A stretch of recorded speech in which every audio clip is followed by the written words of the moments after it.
कहानी की शुरुआत बाघ से होती है, जो अपने पंजे से मोगली के हाथ पर नाखून से निशान बनाता। फिर उसने अपना मुंह खोला। अचानक भालू और पैंथर आसमान से गिर पड़े। वे मोगली को बचाने आए थे। तभी बाघ ने जोर से दहाड़ा। हजारों की संख्या में बंदर उन पर टूट पड़ते हैं और उन दोनों को काटने लगे, जिससे भालू और पैंथर एक के बाद एक गिरते गए बाघ फिर से अपने पंजे मोगली की ओर बढ़ाता है। तभी अचानक बाहर से एक विशालकाय अजगर आ गया। सभी जानवर दूर हट जाते हैं। अजगर तेजी से मोगली के चारों ओर लिपट गया और उन्हें इस मोगली से दूर रहने की चेतावनी दिया। इस विशालकाय अजगर से उलझने की हिम्मत किसी में नहीं होती।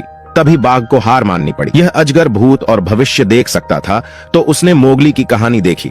जब मोगली बहुत छोटा था तो उनके माता पिता को बाघ ने मार डाला था। बाघ ने जंगल के प्राचीन नियम तोड़ दिए थे। फिर एक पैंथर ने बच्चे को बचाया और उसे भेड़ियों की गुफा के बाहर रखा। पैंथर चाहता था कि भेड़िए इस बच्चे को पालें। भेड़िए ने बच्चे को देखा। खूंखार और क्रूर भेड़ियों के सामने बच्चा बिल्कुल भी नहीं डरता।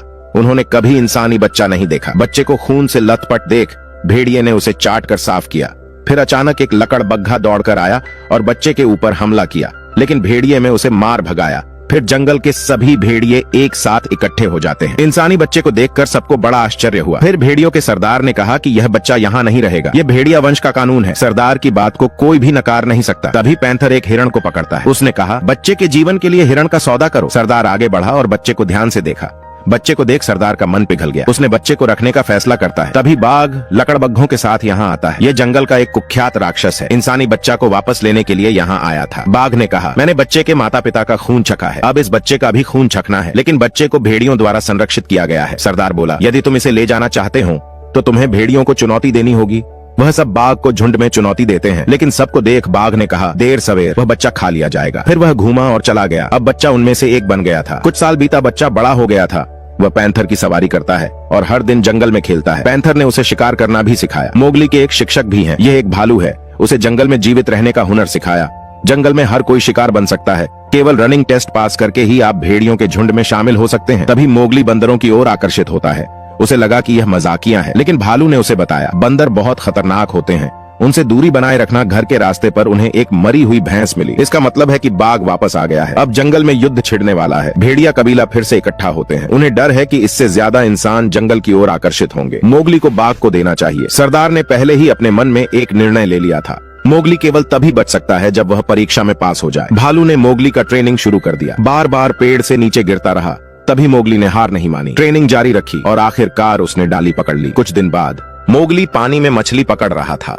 अचानक उसने देखा कि मछलियां सभी अलग दिशाओं में भाग रही थीं। उसने ऊपर देखा, यह बाघ था जिसने अभी अभी खाना खत्म किया है। वह पानी को अपने खून वाले मुंह से चाटने लगा, जिससे खून पानी में फैल जाता है। मोगली ने बुरी तरह अपनी सांसें रोक लीं, लेकिन मुंह से बुलबुले सीधे ऊपर जाने लगे, जिससे बाघ का ध्यान खींचा। बाघ ने मोगली को देख लिया, लेकिन नहीं देखने का नाटक किया। मोगली तुरंत ऊपर आ गया और अपनी जान बचाने के लिए जल्दी से भागा। बाघ बिल्कुल पीछे पीछे आता है, लेकिन 2 पैरों वाला लड़का बाघ से कैसे आगे निकल सकता है। तभी मोगली घबराहट में जाल में गिर गया।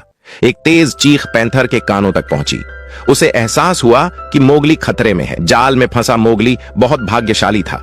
वह उस नुकीले लकड़ी पर नहीं गिरा। तभी बाघ ऊपर से गुजरा है। फिर एक लंबी सी चीज अंदर आई। दरअसल यह हाथी की सूंड थी। ये मोगली की कमर के चारों ओर लपेटता है और उसे जाल से बाहर निकलता है। मोगली को अपने सामने काई से ढका हुआ विशाल हाथी दिखाई देता है। इसी समय पैंथर आ गया। सामने के दृश्य ने उसे झकझोर कर रख दिया। फिर हाथी कुछ नहीं किया, वह घूमा और उधर से ही चला गया। मोगली भी पैंथर पर सवार हुआ और जल्दी से घर चला गया और बाघ ने यह सब छुप कर देखा। आज भेड़ियों का ट्रेनिंग आधिकारिक तौर पर शुरू हो रहा है। भेड़िया जो कबीले का सदस्य बनना है, उसे परीक्षा पास करना होगा। पैंथर पीछे से उनको पकड़ने का कोशिश करेगा। वे तैयार थे। सरदार ने आदेश दिया। वे सब तीर की तरह निकल पड़े। मोगली भेड़ियों से तेज नहीं है, वह केवल शॉर्टकट ले सकता है। वह सीधे चट्टान से कूद गया, शाखाओं को कसकर पकड़ा और नीचे कूद गया। फिर गुफा से तेज भागकर उसने पेड़ से नीचे फिसलने का फैसला किया। वह अभी सबसे आगे है, लेकिन जल्द ही भेड़ियों उससे आगे निकल गए और उसे हिंसक तरीके से एक तरफ धकेल दिया गया। उसने हार नहीं मानी, आगे दौड़ते रहा। इसी दौरान पैंथर भी आ जाता है। यह मोगली को निशाना बनाता है। मोगली शाखाओं के बीच आ गया। उसे लगा कि पैंथर उसे पकड़ नहीं पाएगा, लेकिन कौन जानता था कि पैंथर वास्तव में इसके बारे में गंभीर था। उसने शाखा को पंजे से तोड़ा और अंदर आ गया। मोगली तेजी से ऊपर चढ़ गया और पैंथर से बच निकला। वह पेड़ की लताओं के बीच से चढ़कर जा रहा था। फिर चट्टान पर कूद गया। वह फिनिश लाइन तक पहुंचने ही वाला था, लेकिन तभी पैंथर ने मोगली को नीचे गिरा दिया। यह जानबूझकर ऐसा करता है क्योंकि मोगली को भेड़ियों के झुंड में शामिल ना हो सके। वह तभी सुरक्षित हो सकता है जब वह इंसानी बस्ती में लौट जाए, लेकिन वह नहीं हुआ। जो मोगली चाहता था। वह बहुत दुखी है। फिर वह नदी के किनारे अकेले बैठा रहा। फिर उसी शाम भेड़िए शिकार पर निकले हैं। इनका शिकार हिरण थी। सरदार उछला लेकिन उसे पकड़ नहीं सका। यह अपने जीवन में पहली बार असफल हुआ है। भेड़िया कबीले के कानूनों के अनुसार यदि सरदार विफल हो जाता है तो वह दूसरों भेड़ियों की चुनौती स्वीकार कर लेगा। जो भी इसे हराएगा वह नया सरदार बनेगा। बाघ यहाँ शो देखने आया था। वहाँ भेड़ियों ने पहले से ही हमला करना शुरू कर दिया, लेकिन सरदार अभी भी बहुत भयंकर है। वे सरदार को हराने के लिए केवल पहिया युद्ध का उपयोग कर सकते हैं। मोगली ने बाघ की बुरी नजर देखा। वह तुरंत समझ गया कि यह सबको अलग थलग करने की बाघ की चाल थी। मोगली मदद के लिए आगे बढ़ना चाहता था, लेकिन भालू ने उसे रोक दिया। तभी मोगली इंसानी बस्ती से आग उठाकर भेड़ियों की ओर तेजी से भागा। सरदार पहले से ही जख्म से भरा हुआ था। सौभाग्य से मोगली समय पर आ गया। हाथ में मशाल लहराते हुए भेड़ियों का आक्रमण रोका और उसने बाघ को भगा दिया। मोगली भेड़ियों के लिए इंसानी हथियार लाया, इसलिए सरदार के पास मोगली को यहाँ से भगाने के अलावा कोई विकल्प नहीं था। वह अंदर से बहुत दुखी था। मोगली सीधे इंसानी बस्ती की ओर दौड़ा। हाथ में मशाल लहराते हुए सबको दूर रहने को कहा, लेकिन उसे डंडे से मारकर गिरा दिया। मोगली को इंसानों ने पिंजरे में डाल दिया। उसे आजाद होना था। उसने पागलों की तरह रेलिंग पर मारना शुरू कर दिया, यहाँ तक कि उसने अपने मुंह से रेलिंग को काटने लगा, जिससे वह बहुत थक गया। अचानक कोई उसके लिए खाना लेकर आया। मोगली आगे की ओर झुका और सूंघा, बस मांस का एक टुकड़ा उठाया और तुरंत थूक दिया। उसे इंसानों का खाना पसंद नहीं आता। कई बच्चे आए और उस पर हंसे और मोगली को छड़ी से मारा। वह पागलों की तरह चिल्लाया, सबको डरा कर भगा दिया। रात में पैंथर आता है। यह यहाँ मोगली को बचाने के लिए नहीं आया, बल्कि उसे समझाने आया था कि तुम्हें इस इंसानी बस्ती में रहना होगा, तुम्हारे जान को खतरा है। ये कहकर जंगल में वापस लौट गया। अगले दिन जेल का दरवाजा खोला गया। मोगली बाहर आया। फिर किसी महिला ने उसके शरीर को साफ किया और उसे जूते पहनाए। मोगली धीरे धीरे इंसानी जीवन में शामिल हो गया है। शिकारी ने मोगली को एक चाकू भी दिया। अपनी सुरक्षा के लिए इसे अपनी छाती पर लटका लिया। उस दिन एक भेड़िए को मोगली मिल गया। उसने बताया कि बाघ ने सब कुछ अपने कब्जे में कर लिया।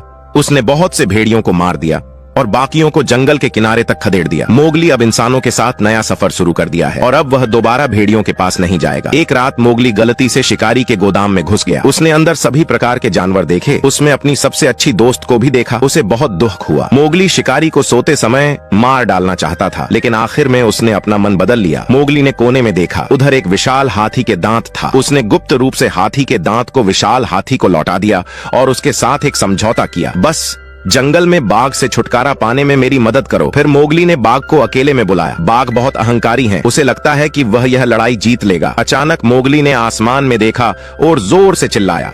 फिर दर्जनों हाथी जंगल से आए। तभी लकड़बग्घा अपनी दुम उठाकर भाग गया। तभी बाघ मोगली पर झपटा, लेकिन उसे हाथी द्वारा फेंक दिया गया। बाघ को घेर लिया गया। भागने का कोई रास्ता नहीं था। मोगली ने चाकू से वार किया और उसके पीठ पर कूद गया, लेकिन एक लड़का बाघ का मुकाबला कैसे कर सकता है। मोगली सीधे नीचे गिरा। बाघ ने झपटा मारा, लेकिन मोगली बच गया। वह तेजी से पेड़ पर चढ़ गया। बाघ बहुत खूंखार था। उसने लगभग उसे पकड़ लिया था। तभी मोगली दूसरी शाखा पर कूद गया। बाघ हवा में उछला, लेकिन उसे पकड़ने में असफल रहा। वह गिरकर पेड़ में फंस गया। मोगली ने मौका पाकर चाकू निकाल लिया। नीचे आकर बाघ को जोर से छुरा मारा। तभी अचानक शिकारी ने गोली चलाई। मोगली हाथी से कहता है, ये वही है जिसने दांत चुराया था। शिकारी ने झट से बड़ी बंदूक उठा लिया और फिर से निशाना लगाया। गोली मोगली को छू कर निकली। दूसरी गोली चलाने ही वाला था कि एक विशालकाय हाथी ने उसे टक्कर मार दिया। बाघ भी मोगली पर झपटा। सौभाग्य से भेड़ियों के सरदार ने समय पर बचा लिया, लेकिन बाघ अभी मरा नहीं है। इस समय मोगली के सभी दोस्त आ गए। बाघ के पास जंगल में भागने के अलावा कोई विकल्प नहीं था। सरदार की गंभीर चोटों के कारण मृत्यु हो गई। मोगली चाकू उठाता है और जंगल की ओर बढ़ा। उसने बाघ को देखा। बाघ ने अपनी आखिरी ताकत से संघर्ष किया, लेकिन मोगली ने चाकू मारकर हत्या कर दिया। बाघ और शिकारी दोनों मारे गए। मोगली को भेड़ियों से मंजूरी मिलती है। भेड़िया झुंड का नया राजा बन गया। जंगल में फिर से शांति लौट आई। सब्सक्राइब करना ना भूले।